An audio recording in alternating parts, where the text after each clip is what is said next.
now, from the San Francisco Bay Area studios, KLOK proudly presents to you the prominent attorney Shah Peerally for the Shah Peerally Law Show, coming at you with over 50,000 watts of power.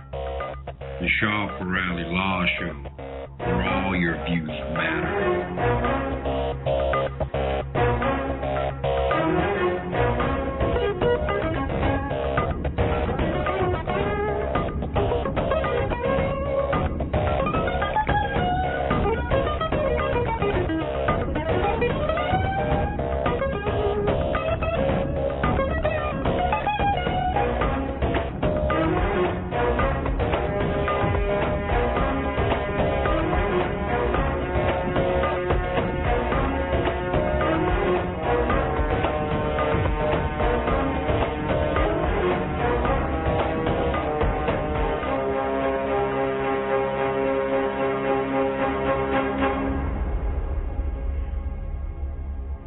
Hello everybody. Assalamualaikum, Sastikal, Namaskar to all the listeners. This is Attorney Shah Peerally for the Shah Peerally Law Show, and today we're going to talk, of course, about immigration and also debt settlement. And since we have new listeners now on the show, I just wanted to introduce myself. My name is Shah Peerally. I'm the founder and the managing attorney of the Shah Peerally Law Group. Our office is located in Fremont and in San Francisco and also in Washington, D.C., and we handle mostly immigration law, and we have been here for a while now. And I wanted to thank Michael for being on the board with us today.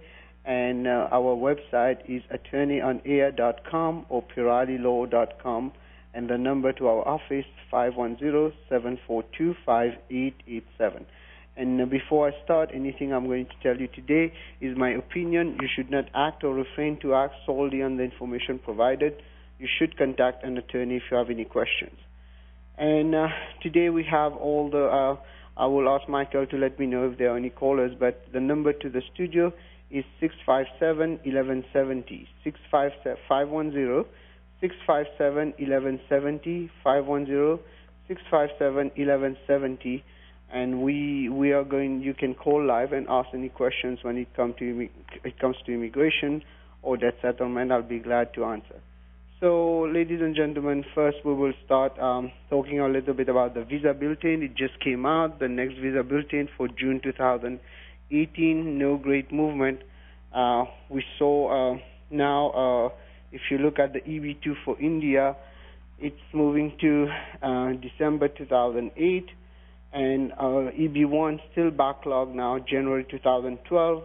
However, hopefully, since the Chart B is current for EB1, we might be able to file sometimes, depending if the USCIS is opening the door, we might be able to file the adjustment of status also. And again, we're still with April 2009 for EB2. For the Chart B, and which is not a great, no movement at all. For a long time, no movement. So the question everybody is asking, what is next? Because I get a lot of calls, people asking me, Shah, what do you think is going to be the movement?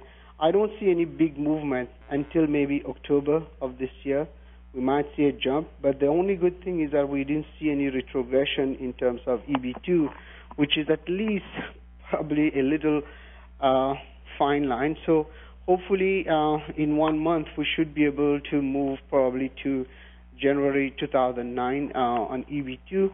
As for EB1, I think it's going to stay like that and for a few months, because a lot of people are applying for EB1. Even our office, we're getting a lot of EB1A, EB1B, EB1C, you name it, and that is putting a lot of pressure. The one that is putting a lot of pressure is the EB1C, which is the intra-transferee. For example, if you go to work, you're working 1 year abroad on a branch or subsidiary as an executive, they can bring you back here directly on EB1C, depending on the circumstances, even before even getting on the L1A. So a lot of people don't know that you might be eligible to get it directly. I think we have one call on the line, right? Let me take the caller. This is Shah. You're live on air. Hi, Mr. Shah Peerally. Good morning. Good morning, sir. Go ahead. I had a quick question. If someone had been on green card, employment-based green card for about 4 years, and they decide to take a break from work for about 3 months, A, is that legally possible? And B, would there be any issues while trying to convert into citizenship? No, because once you get the green card, we recommend at least to stick to the company for 1 year. But then, if in case there are some kind of difficulties, you're not working, it doesn't matter, because once you get the green card, it's the green card. It doesn't work like H-1B and things like that. So, since 4 years you had it, even if you stop working completely, you should still get your citizenship. Okay, so at the citizenship interview, if they ask questions about employment, and if we say we are unemployed, that should still be okay? Yeah, because being unemployed is not like committing a crime. If you're unemployed, you're unemployed, right? It's not a problem. It's not like because you got a green card to employment, you have to work there forever. No, it's not a problem. However, if at the beginning, as soon as you get the green card, you stop working, then it's questionable. But since you have already done 4 years, there should not be a problem. So you should not worry about that. I see. Okay. Thank you so much for the information. Good luck to you. Bye-bye. Thank you so much. Yep, thank you. This is a very good question we had, and I have more callers. This is Shah Peerally, you're live on air. Hello? Okay, the number to the studio today is 657-1170, 510 area code, 510-657-1170. We're live on air. Today is May 10, 2018, and this is Attorney Shah Peerally, and I'm trying my best to answer your questions live. And feel free to call any questions on immigration, whether it's a family petition, whether it is an employment base, whether it is anything related to immigration where I can answer, I'll be glad to answer. And just to let you know, anything I'm telling you today is purely educational. You should not act or refrain to act solely on the information provided. You should contact an attorney if you have any questions. We were talking about the visa bulletin, and I was saying that the visa bulletin came out, and the predictions are, a lot of people ask me to do a forecast or a prediction and for next month, and right now it seems like it's going on the same pace, except we saw a retrogression on EB1, which is not great, but at the same time, there's a lot of pressure on EB1 because of EB1C. That's my take on it. I might be wrong, but that's what I feel. And of course, it did happen last year, and it went back to current in October. So you should not be discouraged. Keep filing your EB1. Plus, if you have another priority date, when you file for the EB1, you can merge those priority dates. Another issue that we are seeing a lot right now is delay in getting the green card, especially on EB, not EB category, on pretty much everything, because of security check. This has been there for a while, actually, since the Bush administration, but now, of course, with the new vetting stuff that is coming from the administration, things are going to get tougher. Let me take another call, and then we'll talk about that. This is Shah. You're live on air. Hi, Manoj. Hello? Hello? Hi, Manoj. Hi. You're live on air. Yeah, thank you for taking my call. You're welcome, Manoj. How are you? So my question is call you back. Hello? I think the line is not good, so I apologize for that. The number to the studio is 657-1170, 510-657-1170. We're live today. It's May 10th, 2018, and we're talking about immigration law. My name is Shah Peerally.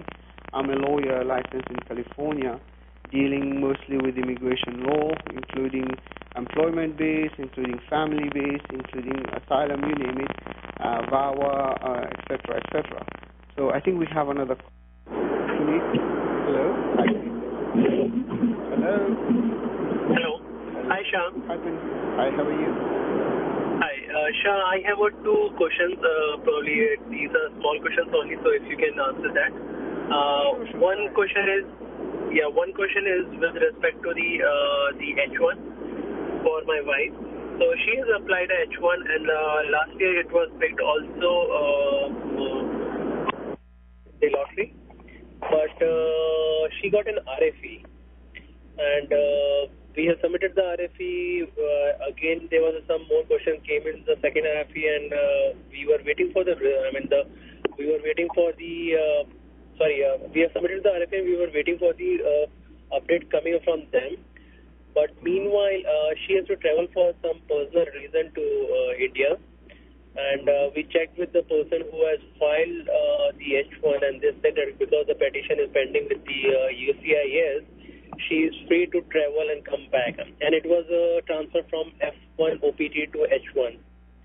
So they said that as long as that application is pending with UCIS, she is free to travel and come back again as long as she is maintaining the status. But as soon as she came back, we got an update on this case status that appeal has been filed and it has been dismissed by the UCIS. And after a couple of days, we got a denial letter in which all the level 1 wage reason were there, and one of the reasons was there because you were not maintaining the status in US, hence we are denying this application. So is it a valid scenario, and no. Can we file an appeal against that part, or what can we do in this shape? Okay, did they approve the H1B? Sorry? And they denied the part of the change of status, or they denied the whole thing? Sorry, what's that? Okay, did they approve the H1B and deny the change of status, or they denied the whole thing? They denied the whole petition. Okay, that should not be a reason, because if it is a new H1B file, they should have at least applied the petition, approved the petition, and then deny only the change of status. I think you have to file a motion to reopen, but unless I look at the denial, I won't be able to really tell you. Give me a call at the office, and I can take a copy from you. But in how many days you can file a motion? Within 30 days. Within 30 days. It has been a couple of weeks now. We have got a denial. So is there a time limit? Yeah, it might be the last minute. I think you should talk to your attorney. Tell them you want to file a motion to reopen because they know the case already. And make sure if there's a case, because they should not be denying the entire case just because of that. H1B is H1B, you get through the quota. There might be other reasons they deny it, but I think one of them was a status part they could deny, but they should not deny the H1B itself. But until I look at it, I cannot give you an exact answer. I will recommend talking to your immigration lawyer. Tell them you want to file a motion to reopen. And then hopefully... because right now we are seeing really things that don't make sense. So hopefully it will be reversed and you will be, she will be back on track. But just to let you know, motion to reconsider takes almost 1 year now to get an answer. But if it does go through, you're fine. Did you refile a new H1B this year? No, not this year. Because of all this thing, we did not file it. Oh, okay. Yeah, just go ahead and do that because there's not a lot of time left. Do it quickly and then let me know if you need help. Give me a call at the office, 510-742-5887. Okay?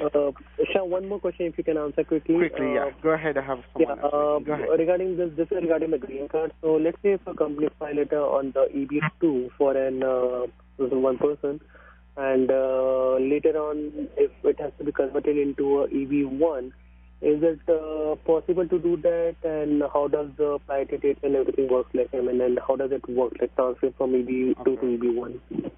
Okay. First of all, EB1, you don't really convert it. You have to qualify for it. And yes, the priority date, you can take it from the EB2 and bring it to the EB1. But you have to qualify on one of the EB1. It's not like you upgrade like EB3 to EB2. EB1, you have to meet the qualifications. And if you give me a call at the office, I can do an assessment for you, 510-742-5887. A lot of people kind of don't even know they qualify for EB1, but we can still do that. So give me a call and we'll talk to a consultation, okay? Sure, definitely. Thank you so much. Let me take another caller. Hi, Edka. This is Shah. Hi. It's Ekta, right? I'm saying Ekta. Yes, it is. Hi, Shah. Hi, how are you? I'm good. How are you? I have one question. All these changes that, we talk about and stuff. I have a brother and his wife going to university here for computer science degree. they are in their third semester. And my question is that, I am a citizen here, will it be a good idea to file for their green card through me instead of, waiting for H1, or will that affect him, adversely if I filed a family petition for him and his wife? Yes, because it will take almost 15 years to work, and it won't give him anything immediately. Plus, it will put him in a situation of INA 214B, that means an immigrant intent. Like that, if he wants to extend his F1 visa, they have a right to deny him just based on that. So I don't recommend filing that right now. Until he goes on H1B, don't file that, because H1B will allow that. But the best is to go on an H1B, because right now if he's completing, he's going to get an OPT, and that gives you time to go on H1B. But family petition is not going to work through the system. So are people still able to get H1B? Is he still able to? Because, they have been trying to get internship and stuff, and it has been really hard. My brother has found an internship, but the wife couldn't find anything. So I think people have been really... Yeah, it is getting harder and harder, but still, people are still getting them. So unfortunately, they're becoming more difficult now. But at the end of the day, the H1B is still there, although they have made it an almost impossible task. It is something that is unfortunately kind of already still there. So tell them not to give up, because after they're done, they will get an OPT that gives them time to look into something good for H1B. But the family petition at this point is not a good idea. Okay. Okay, thank you so much. Can I ask you one more quick question? Sure, go ahead. Okay, so we applied for my mom's green card last year, and she left the country. My father got really sick, and they just didn't listen to us and left the country. And then in the meantime, we received letters for her fingerprinting and stuff like that. She came back, and they kind of did not want her to enter the country, and we did not know the grave mistake we had made at the time. And since then, we are working with the border security and everything. We have been keeping all our appointments and things like that. And they have told us to apply for her parole documents, the travel documents, and everything else. They asked us to continue as the case was still going to go, so we did not apply for a new petition. So is there any chance that that one will actually get approved? It's difficult to tell, because technically, where's your mom right now? Here or in here with me in San Jose? And did they let her enter on a parole or something? How did they? Yes, so they gave her a temporary parole, and they increased it by 30 days every time we go there. This is what I want you to do. Go and see a congressman and see if they can help you and explain that this is a special situation. I had a situation like that where we did that, and the congressman was very nice. But that was back in 2015, where things were better under Obama. So what I would recommend, take her to a congressman or a congresswoman and see if they could kind of do a little push for you. But ultimately, if they let her in on a parole, she will probably, if the case has not been denied, the adjustment of status and I-130 has not been denied, since then everything progressed on time. They communicate if something is missing, so everything else has been open. You're very lucky, because they could have just sent her back, and then that would have been a headache.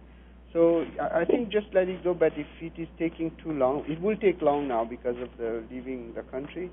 I will recommend that you contact a congressman and see if they can help you. But if they're working with you, then just don't do anything. Leave it, let it continue, because you're very lucky they let her in. Usually they don't let you in. So we are working with them also, because the mistake was done from our side. So we are also trying to comply our best, So Perfect. Yeah. Because this is because once you leave, just to give you the information how it works, once you leave like that, you abandon the adjustment of status. Yeah. And then without we an advance didn't parole, realize. you're not allowed to enter, and the visitor visa doesn't really have value technically. But the fact that they parole her in is a very good. You're very lucky it did happen. So just continue That's on that, wonderful. and if you need any help later, if there's any problem, give me a call at the office and we'll handle it. Okay. Okay. Okay. Thank you so much. Thank you for your guidance. Good Bye-bye. luck to you. 510-742-5887 is the number to our office. So, ladies and gentlemen, we have some very, very good questions today. I don't know if we have more callers, but the number to the studio today is 510-657-1170. And I know a lot of people are listening to us on the app, so please feel free to call. This is a live show, and right now it is 10:25 on PST, basically the California West Coast. And for those listening on the East Coast, that's a special hi. And please call. Feel free to call 510-657-1170. 510-657-1170. And we are, of course, talking about immigration law. And we had some very interesting questions today, Michael. And we will continue taking more calls. And we were talking, of course, about the visa bulletin and things going really not great, and EB1C, but things are moving. It's not like everybody's getting denied, but things are getting very, very tough. So make sure you do things properly. Let me take another caller, Michael. Yes, this is Shah Peerally. You're live on air. Hi, Uncle. Hey, hi, Shah. How are you? Hi. I have a quick question. Yes. So, 2 employers filed H-1B for me this time, and currently I'm on F-1 visa. So, unfortunately or fortunately, both the visas were picked up in the lottery. So what should be the next step? Should I ask one of the employer to withdraw the petition? Because I read online that about the related entities, but both of them are like separate companies in different states. So I'm very confused, like what should be my next steps, considering my H1 petition was in... This is tricky too for us because it used to be like you couldn't have same company file but different companies. What I would recommend is that just wait. If there's any RFE or an approval on one, then you just let the other one go. Right now it's too early because you don't know which one has a better chance. So it's not the same end client, right? It's different companies, right? It's different client, different states, different companies. Yeah, I think it should be fine because most of the things I've read myself, and it was confusing for a lot of people. They were talking about people who will use, for example, let's say you have the end client filing one, and then you use a consulting company and file it with this same end client. Then that becomes a little bit a problem. But I think for different one, it should be okay. But let's wait and see. Don't withdraw anything unless one of them is not really, you don't want to work for them, then you can withdraw it.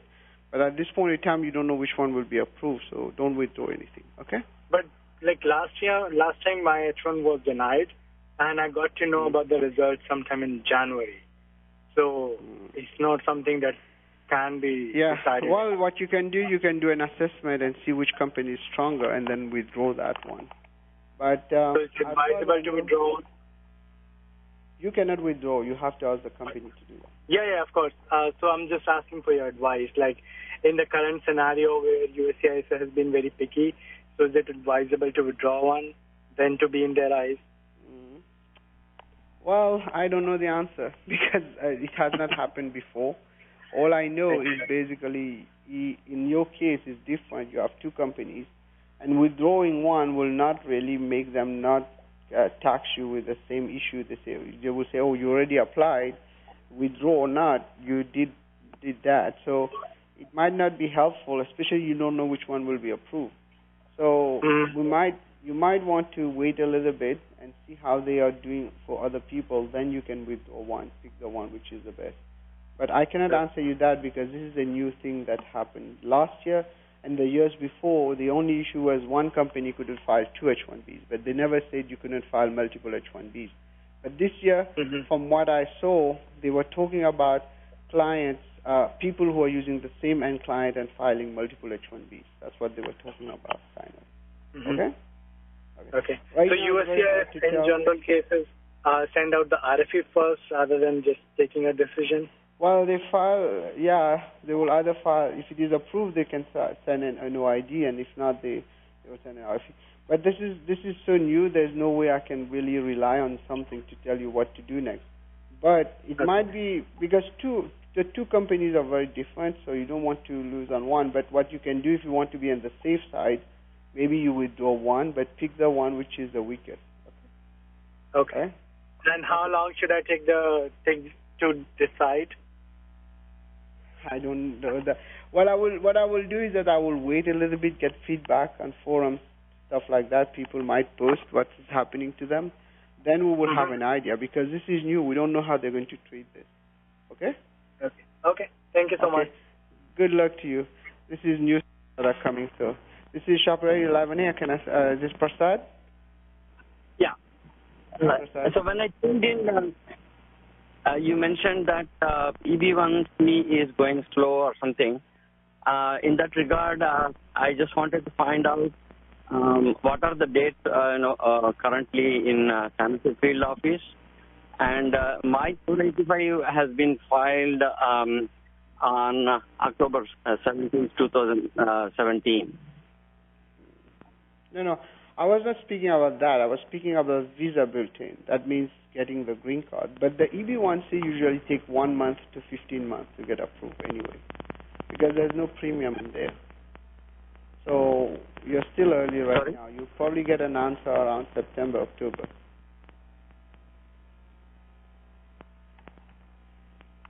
Hello? Yeah, voice is not clear actually, so I didn't get that. I'm so sorry. What I was saying is that EB1C, the processing time is around 1 year anyway. And what I was talking about here is not the processing time. I was talking about the visa bulletin, getting the green card time, the State Department visa bulletins, two different things. But right now you're still at that early stage for EB1C. You might have to wait 1 year to get an answer, okay? Hello? Okay, thanks. Okay. You hear me? I'm sorry about that. So do you have anybody else on the line, Michael? I'm so sorry. I hope we're not going to have those disturbances on the line. Of course, technical issues always, so it does happen. But feel free to call again on the number 510-657-1170, 510-657-1170. And this is Attorney Shah Peerally. I'm answering your questions live on air. And I would like to thank you for listening. And I know we have new listeners, so for those who don't know us, please feel free to check online at peerallylaw.com, or just type attorneyonair.com, attorneyonair.com. And, of course, we were talking about EB1C earlier, and I think the caller was asking the questions, what do we think about the EB1C? The processing time for EB1C, the processing time is not the time of getting the green card, by the way. We're talking about the processing of the I-140. EB1C has no premium, so the processing time to get it done is taking almost 1 year to 15 months. So you should not be in a rush, because there's no way you're going to get that done faster. So just hanging there, and hopefully you'll get a positive answer, and once it's approved, you will be able to file adjustment of status if the dates are available, etc. So this is what we were talking about here. So now I think we have another caller. This is Shah Peerally, you're live on air. Hi, Gagan. Hi, this is Gagan here. Actually, I'm looking for some information. Like, I just filed green card processing for my parents. I'm a U.S. citizen, naturalized couple of years back. So do we know like how long until it takes? Like, my parents, they are looking for the return in October. I'm hoping I get the travel parole document, or I get the green card, something on that, so that they can travel back. Okay, hold on a second. Where are your parents? So my parents are here with me in the U.S. So they came here, and within 2 weeks I filed their green card. 2 weeks ago, you filed a green card? Yes. When did they come? They came on 23rd, and I filed on May 1st. That's not really a good idea. Okay, I'll tell you why The law works this way. Now they have something called a 90-day rule. It's not a law, but it's a rule. Whenever you file a green card when they come on a visitor visa, within 90 days when they enter, there is a presumption of fraud on the visitor visa. Although this presumption can be overcome, they can give you a hard time to get the green card. It was too early to file. But since you already filed it now, hopefully they will get the advance parole, but they will get they will call them for an interview and they will ask a lot of questions. Because when they enter too fast after they entered, you went ahead and filed the green card. So this can be a problem, so be ready for that. As for getting the advance parole, it takes like 180 days, so before October you should get it. Can you hear me? Yes, I can hear you. Yeah. So there's that thing, it used to be 60 days, now it has become 90 days under Trump. So what it says is as soon as someone enters on a visitor visa, if they file for a green card immediately, there is what we call a rebuttable presumption of fraud. That means you are committing fraud and you will have to prove that you are not committing it. It's not a big it was not a big problem in the past. Hopefully it will not be a big problem now. But I'm just letting you know. So what I would recommend, if there's any problem, then you can give us a call. We can see if we can intervene for you. All right. And one thing, it's not like they are coming here for the first time. They've been coming for last 10 years. Yeah, it doesn't really matter. It doesn't work this way because when you enter at the airport, this is when the consideration takes place, right? So the rule is that is the last entry. That's what counts for the 90 days. So yeah, the previous time it will help, but like I say, it's a presumption of fraud. There's no fraud there. Presumption means basically it's more likely than not. But since as long as you can prove otherwise, you should not have any problem. Or they might not even ask the question. But this is on the books. They just kind of updated it like 6 months ago to make it 90 days from 60 days. It was there for 60 days. Now it has become 90 days. But having said that, in the past I've seen cases where people file right away. They never had problem. Okay? So let's hope this doesn't come up. As for the re-entry advance parole, hopefully you should get it by the time to leave. But I would not recommend leaving until they get the green card now. Okay? All right. Sounds good. Thank you. Good to see you. Good luck. I don't know if I have more callers. This is Shah Peerally. You're live in here? Hello? Okay. So, ladies and gentlemen, the lines are still open. The number is 510-657-1170, 510-657-1170. And we have Michael on the board with me today. Thank you so much, Michael. And, of course, since we're doing the show live, we have some technical issues sometimes, so bear with us a little bit. I'm trying my best to kind of catch up. And I know a lot of people call at the same time, and then we have issues when all of them call at the same time. So please make sure that you tune in. It's on. We have our shows now. Same. It has been the same 10 a.m. to 11 a.m. and it's replayed also at midnight on Friday, which makes it morning on Saturday. And for our late listeners, so please check in and tune in. And I think on the app of Radio Zindagi, you should get our show. I think we have another caller, right? Raj, live on air? Hi, Raj. Hello? Hello? Hello? Hello?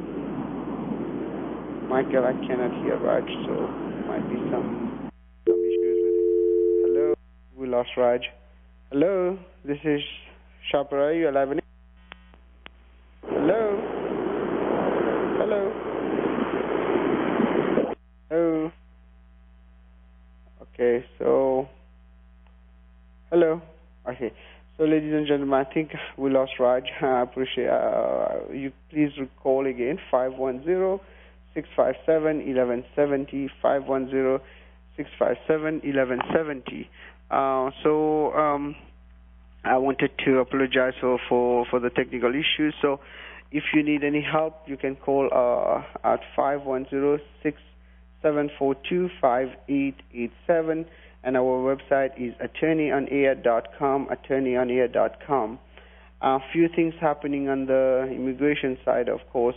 is now we have this rule where people who enter United States with kids at the border, they will be separated from the kids, and that's another thing that is becoming really a big issue, because that's kind of very, very unfair. That we need to actually look into things I'm sorry for that. We need to look into things that people have to kind of realize that, unfortunately, if they come with kids and they are entering illegally or unlawfully, they will be separated from their kids. It's a very bad thing, but it will happen now more and more. So I think we have Raj. This is Shah Peerally, you're live on air. Raj? Hey, Shah, this is Raj. I'm sorry for the couple of failure calls. No. So, no problem. I'm EB to India. Okay, what is the fate of EB to India this year? I saw the latest bulletin today. Nothing positive. Nothing positive, yeah. I don't think we were going to see anything positive with this government. However, the only positive, there's no retrogression. That's the only thing. 3 days and 4 days nowadays. It will keep moving at the same pace, I think. And a lot of people are jumping to EB1, which kind of clears a little bit the EB2. But ultimately, at the end of the day, we're still going to have a slow move. No, my question is, Shah, see, a lot of people jump from EB3 to EB2 now, earlier, right? So that was the, yes. A lot of retrogression happened and things got tightened up in EB2. Now you're saying from EB2 people are moving to EB1? Yeah, a lot of people are qualified for EB1. I'm doing pretty much as many EB1 than EB2 now. It used to be like one EB1 a month. Now we're getting a lot of them. So it makes me, based on my own experience now, it seems, because a lot of people do qualify for EB1, even EB1A, EB1B, EB1C, and that's why you saw the retrogression on EB1. So that's the reason I think there's not so much pressure on EB2. And also we have a lot of companies who are not filing a green card now. So it might have some kind of good impact. Some people are saying that maybe October will see a jump. We usually see some jump, but maybe 2-3 months, that's it. But it is moving surely right now at a very slow pace, but it is moving up. I don't see a big jump, and I don't see any of the Congress people intervening on that, and definitely not the administration, unless they have a good reason or a big pressure from the companies to do so. And I don't think any companies really want this to happen because they like it the way it is right now. So not for the exact numbers. Do you have an idea? Like 2009, do we have a lot of applications? I mean, huge. So I'm not sure why it's not moving. I couldn't understand at all. Because the way the system works, what the system works is that they have a quota per month, right? So what happened is that, let's say the quota is 100,000, right? They get 100,000 in the beginning, right? And they get 150,000. So they borrow for the next year 50,000. And the year after that, they get another 150,000. So they have only 50,000 left. So they borrow another 100,000 for the year after that. It keeps going like that, and that's why you see those buckets. The problem is that a lot of people have shifted, but they have not replaced those green cards. They have not put it back in the basket, and that's why you're seeing that. And plus, definitely there is an oversubscription because but they have never disclosed really how they calculate that, except what we understood. So I might be completely wrong. They just randomly pull stuff, but I think they have some kind of system of calculating it, which is a little bit more mathematical than we think. And I'm not good in math, but this is my understanding of how it works. Right. I'm just checking your opinion only. So, back to the original question is, this year we might see some few months movement. That's all, is it? I look at the one on Visa Bulletin for June. It already came out. And there was it moved to December 2008, I think, but that's it. Yeah, that was 4 days from the last bulletin. Yes, that's another thing. we have to understand what's happening right now. They're trying their best to kick out as many people because that's the goal. But at the same time, the system is there and the system is resisting. We have a system against an administration. So hopefully we will be able to do that and make a change. But unfortunately, at this point, there's nothing much we can do. No problem. Got it. Thank you. Thanks. Bye. Good luck to you. And I think we're almost. I don't know how much time we're left to finish, Michael. But if we have any chance of, I just wanted to cover now the topic of debt settlement. We have an issue with debt settlement for people who have debts, and we can help them. For example, if you owe on credit card, if you owe on other debts, for example, you have a lawsuit against you, and etc. We cannot really help you on second mortgages sometimes if the house is going up like it is right now, but we can still help you on debt settlement. So unfortunately, if you have debts and you don't take care of them, they will come back after you and try to sue you to get that. For example, you own credit cards and things like that, and you can check our blog yourdebtsettlementattorney.com, yourdebtsettlementattorney.com, and then we can kind of do things in this way, and we can help you, of course, in checking how much you owe and then how we can deal with it. But the way it works for debt settlement, we work on a contingency basis. So when we win, then you pay. So you can check our blog on that, yourdebtsettlementattorney.com. We can help with credit cards, sometimes second mortgages against judgment, etc. So now we do that too. That's a different department. But basically the main thing that we help, of course, is immigration. And for anybody who needs help with immigration, feel free to call our office, 510-742-5887, 510-742-5887. And the website to check is onair.com, attorneyonair.com. And also, I wanted to mention, basically, to close today, the topic of today was basically the visa bulletin, because that's the one that is affecting a lot of people. We discussed about it a lot today. And we also discussed about issues related to EB1, EB2, and, of course, issues related to the 90-day rule, etc., etc. I encourage you to call. Right now, we are not going to take more callers because we are almost at the end of the show. However, if you need to call our office, 510-742-5887, we'll be glad to talk to you. And we want to mention to people also make sure that you're filing your paperwork right, because right now things are getting very, very tricky. One of the things we're seeing, especially with the student visa, for those changing status, if you're not able to maintain a status up to the end when it reaches the student visa, you're going to get a denial. So, for example, someone come and visit a visa, like a B1 visa, and they want to change to student visa, they will have to file an extension of the B1 plus the extension of the F1, and it has to bring it close to the approval. And that's very, very tricky and unfair because nobody has control how much time. It's taking almost 9 months to get an approval, and if you don't file the other one, they will deny it. So it is very, very important. If you need help with this, give us a call, 510-742-5887, 510-742-5887. And again, the website to check is attorneyonair.com, attorneyonair.com. And anything I told you today is for educational purposes only. You should not act or refrain to act solely on the information provided. You should contact an attorney if you have any questions. And I thank Radio Zindagi, and I thank Michael for being on the board with me today. And I think now I'll let Amit continue. Amit, are you there?